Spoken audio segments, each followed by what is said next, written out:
अच्छा मल्लयुद्ध कर सकते हो श्रीधाम। मुझे पता नहीं था, मुझे एक बैल से लड़ना पड़ेगा। बैल तो पूजनीय पशु है श्रीधाम। क्या तुम मधु की भी पूजा करोगे?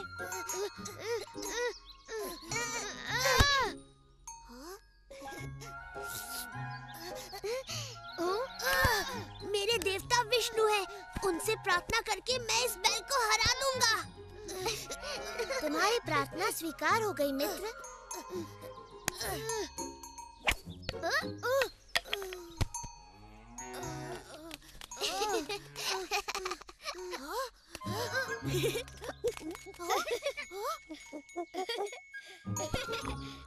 ये बिल्कुल गलत बात है कृष्णा।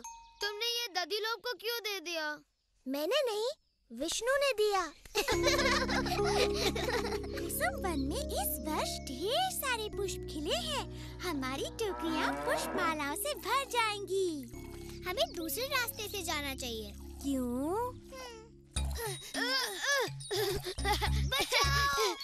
कृष्णा हमें जैसे देख रहा है, मुझे तो डर लगता है। उसके मन में कुछ तो है। मैं सच कह रही हूँ। कृष्ण हमारा क्या करेगा? वो तो गायों का दूध निकाल रहा है और उससे डरकर मैं दूसरे रास्ते से नहीं जाने वाली।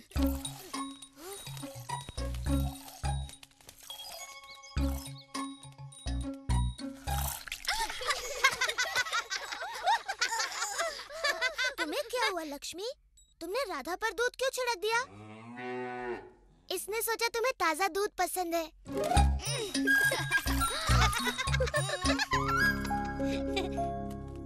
तुमने तो आज के लिए काफी दूध निकाल लिया है कृष्णा।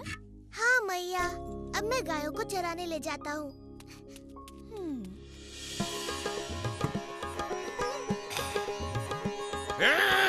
बंद करो ये हल्ला गुल्ला, मेरे सर में पीड़ा होने लगी है। तालवन से मेरे लिए अब तक सोमरस पहुंचा या नहीं? आ गया महाराज। बड़ी ही देर लगा दी। मुझे थोड़ा सोमरस पिलाओ और बताओ क्या समाचार हैं धेनुकासुर के। क्या उसने मेरे काल का वध कर दिया? क्षमा कीजिएगा महाराज, पर धेनुकासुर मारा गया। क्या मारा गया? जी महाराज, ठीक तरह से पता नहीं, किंतु समाचार है कि उसका संहार आपके काल दूत के ही हाथों हुआ है। आकाशवाणी सत्य थी। यदि मैंने उसे नहीं मारा तो वो मेरा काल बन जाएगा। बाकी सोमरस गाड़ी से उतरवाओ, हमें और सोमरस चाहिए। क्षमा कीजिएगा महाराज, किंतु इतना ही सोमरस मिला। धेनुकासुर के हत्यारे ने तालवन के बाकी सारे फल वृंदावन वासियों में बांट दिए। कोई तो होगा जो उस बालक को मार सके इससे पहले कि वो मेरा काल बने। मेरे पास एक उपाय है महाराज। अरिस्तासुर नामक एक बड़ा ही शक्तिशाली दैत्य है जो अपने सींगों से बड़े बड़े पर्वतों को जड़ से उखाड़ फेंकता है। हाँ, वो सच में बड़ा शक्तिशाली है। यदि मेरे काल का कोई काल बन सकता है तो वो है अरिस्तासुर। उसे तुरंत बुलाया जाए, शीघ्र। ये सारी पुष्पमालाएं इस वर्ष की सूर्य पूजा को और भी अधिक सुंदर बना देंगी और मैं इस बार सूर्य पूजा के लिए सबसे सुंदर वस्त्र पहन कर आऊंगी। अब तुम दोनों बातें बनाना बंद करो, नहीं तो हमारा कार्य ही पूरा नहीं होगा।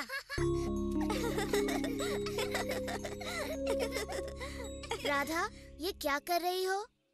सूर्य पूजा के लिए पुष्प चुन रही हूँ। सूर्य पूजा के लिए पुष्प, वो भी मेरी अनुमति के बिना? हमें तुम्हारी अनुमति की कोई आवश्यकता नहीं।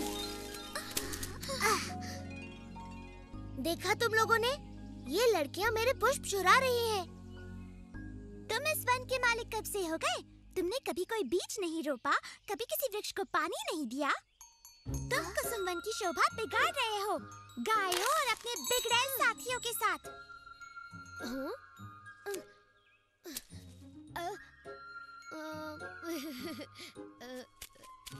तुम होती कौन हो निंदा करने वाली मुझ जैसे सदाचारी सज्जन की? हाँ, सज्जन और सदाचारी कृष्ण, जिसने जन्म होते ही एक नारी के प्राण हर लिए। पूतना एक दुष्ट राक्षसी थी जो कृष्णा को मारने आई थी। और बचपन में सबके घरों से माखन चुराकर अपनी मैया से कितनी सरलता से झूठ बोलता था। हाँ, बड़ा स्वादिष्ट होता था वो। और जब ये थोड़ा बड़ा हुआ तो स्नान करती बेचारी गोपियों के वस्त्र चुराने में भी इसे लज्जा नहीं आई। हंस लो निर्लज्जों। और कुछ दिन पूर्व ही कृष्ण ने एक बछड़े को भी मारा था। किंतु वत्ससुर एक राक्षस था। तो ऐसा सज्जन और सदाचारी है तुम्हारा मित्र कृष्ण। बोल लिया तुमने, अब मेरी बात। इनसे लड़कर और अधिक अपमानित होना पड़ेगा कृष्णा। कृष्णा माखन चोर, कृष्णा माखन चोर, कृष्णा माखन चोर, कृष्णा माखन चोर। आजकल मेरी सज्जनता का कोई महत्व ही नहीं रह गया। चलो गायों को किसी और स्थान पर ले जाए।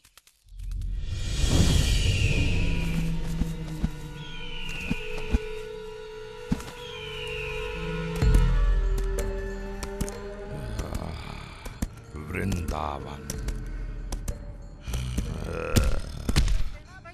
तो यहाँ छिपा बैठा है कंस का काल। अब नहीं बचेगा ये बालक।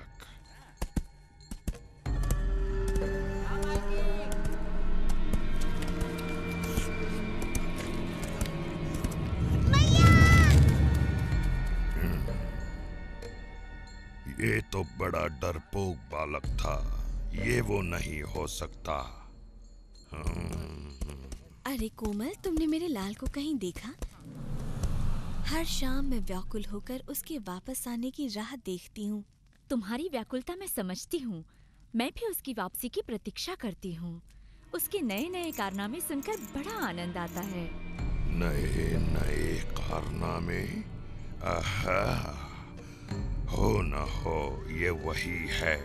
रुक कर प्रतीक्षा करता हूँ।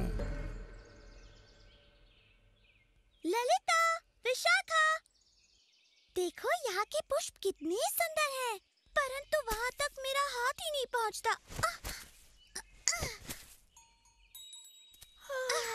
ये कैसी आवाज है? किसी गाय के गले की घंटी होगी। सो जाओ भाई। ये घंटे की आवाज नहीं लगती। ये क्या कर रही है?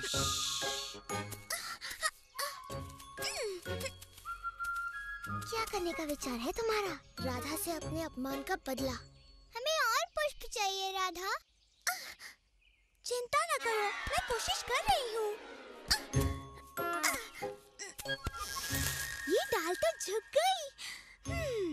लगता है ईश्वर मुझ पर प्रसन्न है।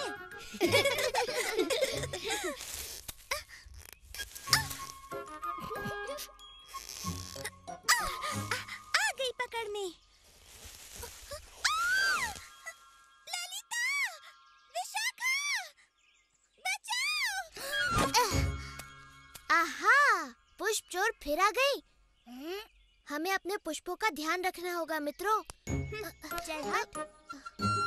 हाथ छोड़ दो राधा, हम तुम्हें पकड़ लेंगे।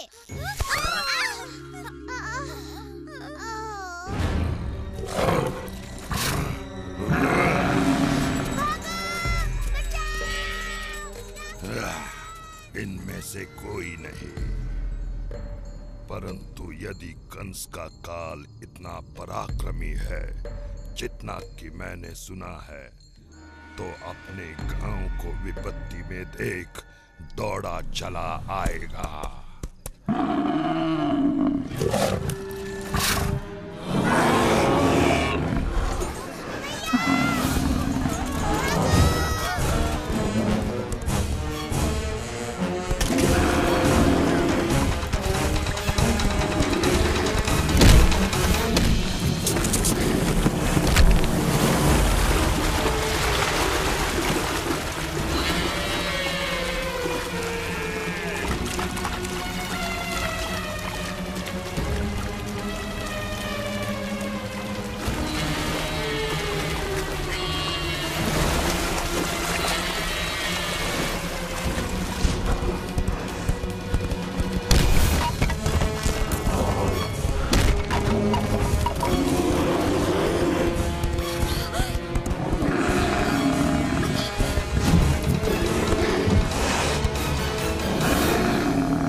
यदि तुम नहीं गए तो मैया यशोदा बड़ी चिंतित होंगी। मैं अपने पुष्पों की रक्षा करूंगा, चाहे पूरी रात खड़े रहना पड़े।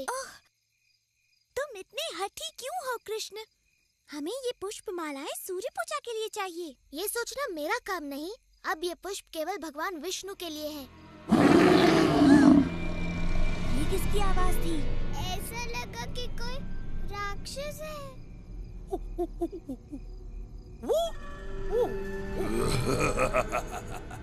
आओ कृष्णा, बचा लो अपना प्रिय वृंदावन। रुक जाओ कृष्ण, ये कोई षड्यंत्र हो है। भी सकता है, पर मैं वृंदावन वासियों की पुकार अनसुनी नहीं कर सकता।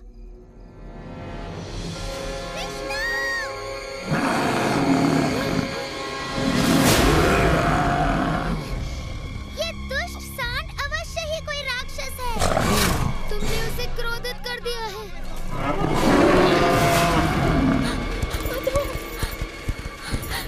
इन्हें क्षमा कर दो। कृष्णा,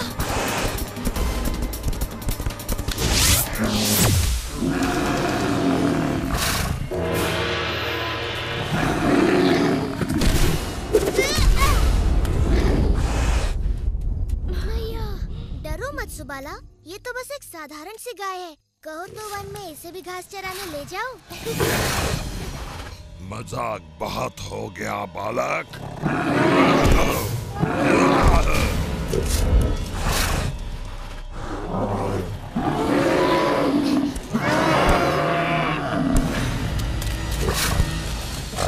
तुम कोई राक्षस नहीं हो, एक नीच और अधर्मी पशु हो। तुमने वृंदावन वासियों को क्यों भयभीत किया हुआ है? यदि मुझसे लड़ना चाहते हो तो एक राक्षस की तरह लड़ो, किसी कीड़े की तरह नहीं।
मेरे प्रिय कृष्णा। धन्यवाद। एक और? स्वादिष्ट। नहीं नहीं बस और नहीं। कृष्णा मेरे हाथ से भी। अच्छा बस एक और। आप लोग भी खाइए ना।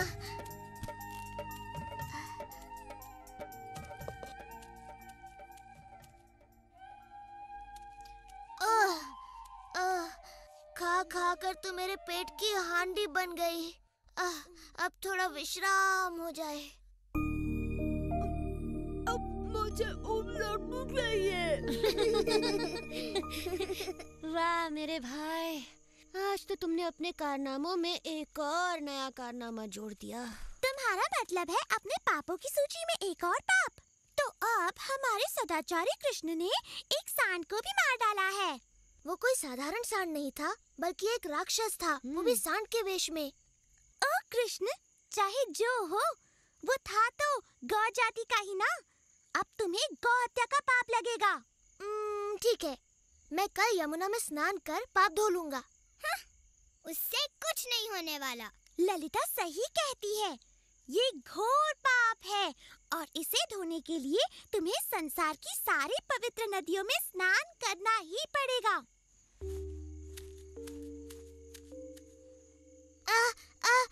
मुझे एक अच्छा उपाय सूझा है। पूरा संसार घूमने से अच्छा है मैं सभी पवित्र नदियों को यहाँ लाकर उनमें स्नान कर लूं। ओह कृष्ण, सपने देखना छोड़ो। सपने देखती जाओ।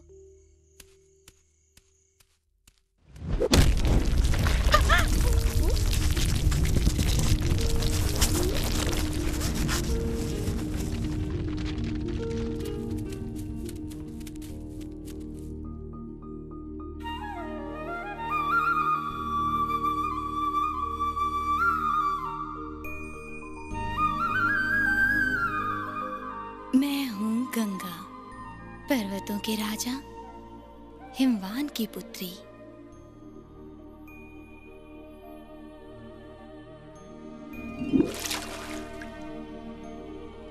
मैं हूँ कावेरी। मैंने ब्रह्मा के आशीर्वाद से नदी का स्वरूप धारण किया है।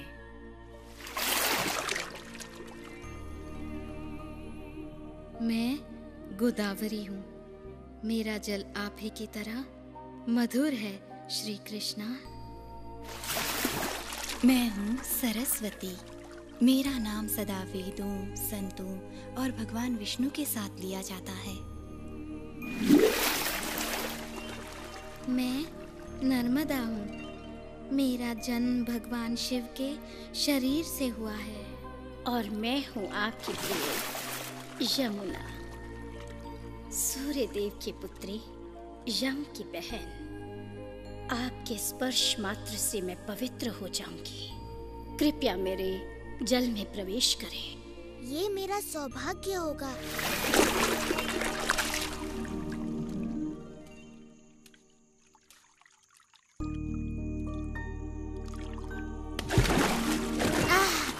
इस सरोवर का नाम होगा श्याम कुंड।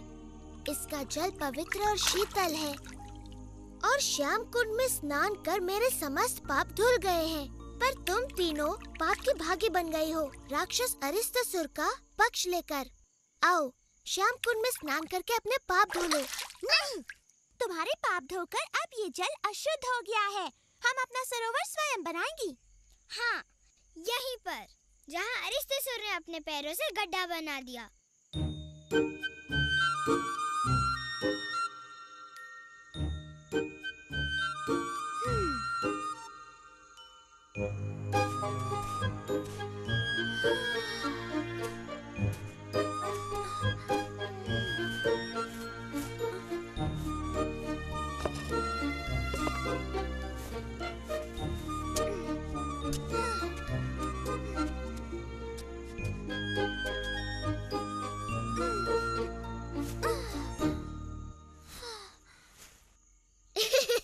बड़ा सुंदर गड्ढा खोदा है तुमने राधा, पर इसमें जल तो दिख नहीं रहा।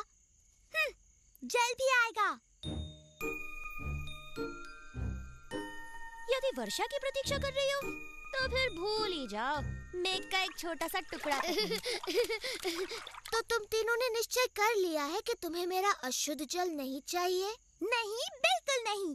हम मानसी गंगा से अपना शुद्ध जल लाएंगी।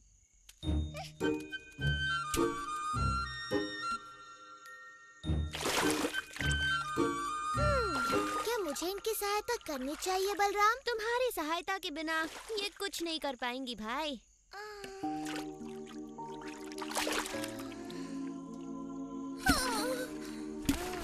ये असंभव है। ऐसे तो सरोवर बनने में पूरा जीवन लग जाएगा।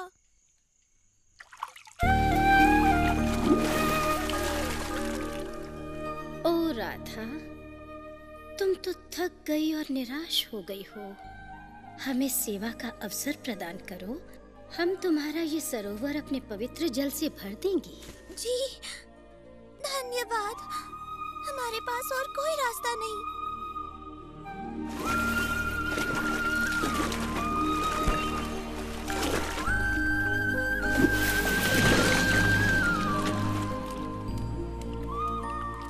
तुम्हारा सरोवर राधा कुंड तो मेरे सरोवर से भी कहीं अधिक सुंदर है।